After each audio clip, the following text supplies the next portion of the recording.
आज का प्रसंग है जो मैं भागवत श्रीमद् भागवत का अध्ययन कर रहा था, जब रोज सुबह का पाठ कर रहा था। तो 5वें स्कंद में और 14वें अध्याय के अंदर एक स्पष्टीकरण आता है। एक बार की बात आती है जिसका कि यहाँ पर उल्लेख किया गया है। कहा जाता है कि सिंधु देश सौवीर सौवीर सिंधु देश का राजा रहुगण एक बार पालकी में बैठ करके कहीं जा रहा था, और महाराजा राजऋषि जड़ भरत जी से उनका सामना हो जाता है। श्री सुखदेव जी कहते हैं, राजन, एक बार सिंधु सौबीर देश का स्वामी राजा रहुगण पालकी पर चढ़कर जा रहा था। जब वह इक्ष्वाकु नदी के किनारे पहुंचा, तब उसकी पालकी उठाने वाले कहारों के जमादार को एक कहार की आवश्यकता पड़ी। कहार की खोज करते समय दैववश उसे ब्राह्मण देवता मिल गए। इन्हें देखकर उसने सोचा, यह मनुष्य हष्ट-पुष्ट, जवान और गठीले अंगों वाला है, इसलिए यह बैल या गधे के समान अच्छी तरह बोझा ढो सकता है।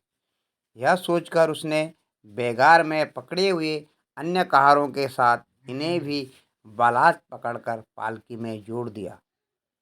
महात्मा भरत की यद्यपि किसी प्रकार इस कार्य के योग्य नहीं थे, तो भी वे बिना कुछ बोले चुपचाप पालकी को उठाकर ले चले।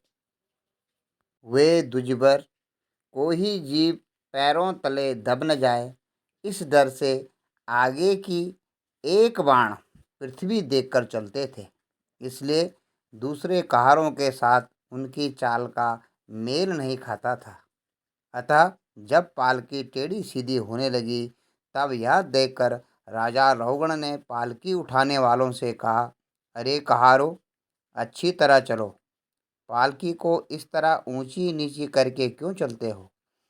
तब अपने स्वामी का यह अपेक्षा युक्त वचन सुनकर कहारों को डर लगा कि कहीं राजा उन्हें दंड न दे। इसलिए उन्होंने राजा से इस प्रकार निवेदन किया, महाराज, यह हमारा प्रमाद नहीं है। हम अपनी आपकी नियम मर्यादा के अनुसार ठीक ठीक ही पालकी ले चल रहे हैं।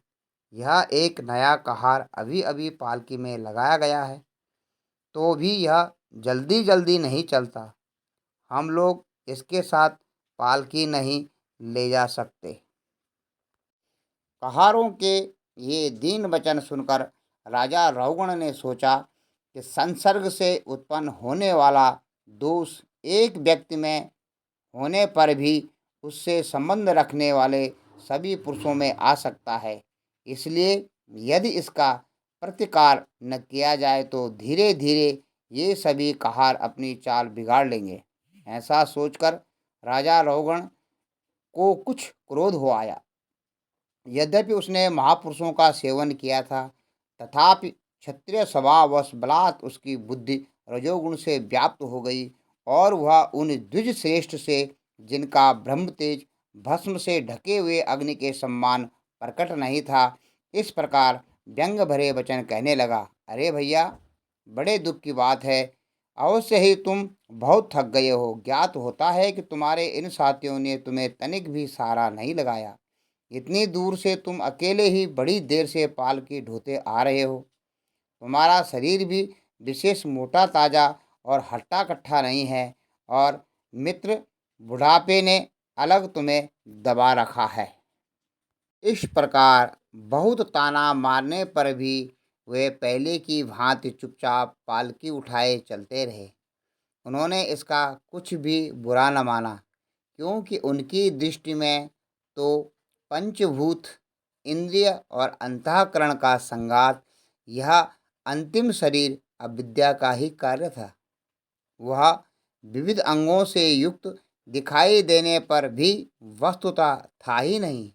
इसलिए उसमें उनका मैं और मेरेपन का मिथ्या अभ्यास सर्वथा निवृत्त हो गया था, और वे ब्रह्म रूप हो गए थे। और अंत में जड़ भरत जी ने कहा, राजन, तुम अज्ञानी होने पर भी पंडितों के समान ऊपर ऊपर की तर्क वितर्क युक्त बातें कह रहे हो, इसलिए श्रेष्ठ ज्ञानियों में तुम्हारी गणना नहीं हो सकती।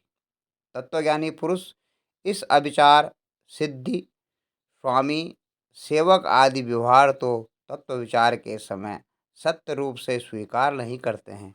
लौकिक व्यवहार के समान ही वैदिक व्यवहार भी सत्य नहीं है, क्योंकि वेद वाक्य भी अधिकतर गृहस्थ जन उचित यज्ञ विधि के विस्तार में ही व्यस्त हैं। जब तक मनुष्य का मन सत, रज अथवा तमोगुण के वशीभूत रहता है, तब तक वह बिना किसी अंकुश के उसी ज्ञानेंद्रिय और कर्मेंद्रियों से शुभ अशुभ कर्म करता रहता है। यह मन वासनामय, विषयासक्त, गुणों से प्रेरित, विकारी और भूत एवं इंद्रिय रूप 16 कलाओं में मुख्य है।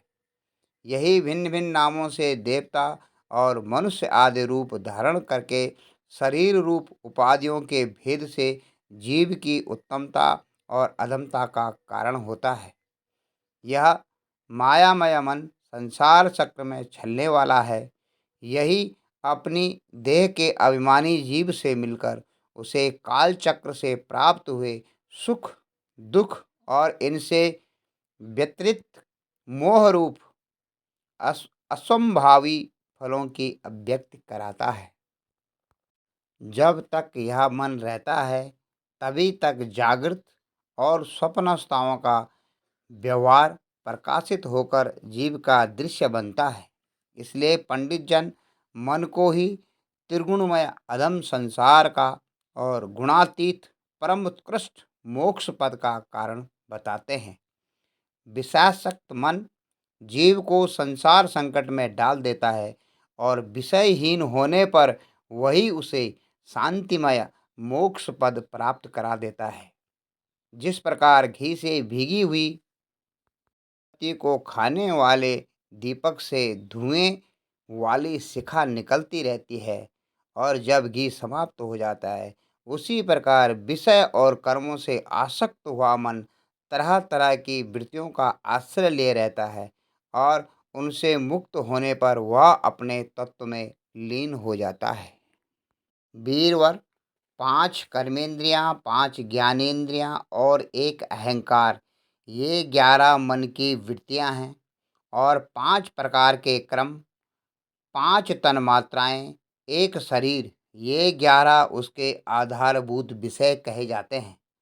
गंध, रूप, स्पर्श, रस और शब्द, ये 5 ज्ञानेंद्रियों के विषय हैं। मल त्यागना, संभोग, गमन, भाषण और लेना देना आदि व्यवहार, ये 5 कर्मेंद्रियों के विषय हैं। तथा शरीर को यह मेरा है, इस प्रकार स्वीकार करना अहंकार का विषय है। कुछ लोग अहंकार को मन की 12वीं वृत्ति और उसके आश्रय शरीर को 12वां विषय मानते हैं।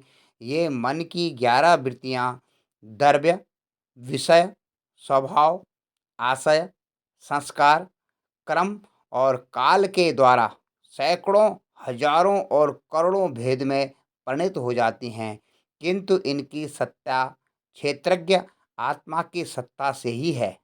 स्वतः यह परस्पर मिलकर के नहीं है। नमस्कार मित्रों, यहाँ पर महाराज जड़ भरत जी ने राजा रहुगण को सारे आत्म तत्व का ज्ञान करा दिया।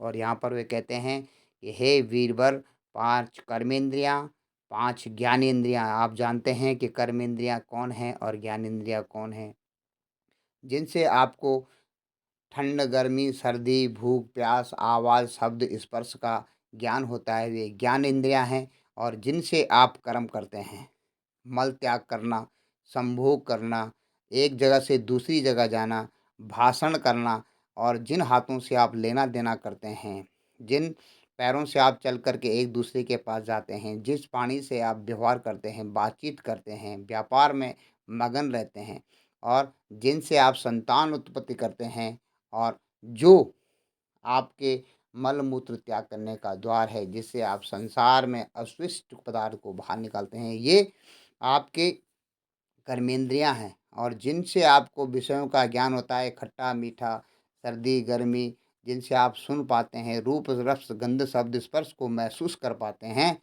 वे आपका ये कर्मेंद्रियां और ज्ञानेंद्रियां, पांच कर्मेंद्रियां, पांच ज्ञानेंद्रियां, एक आज कहते हैं अहंकार जो आपके अंदर है कि यह मेरा शरीर, यह मैं हूँ, यह अहंकार तत्व 11 मन की वृत्तियां होती हैं।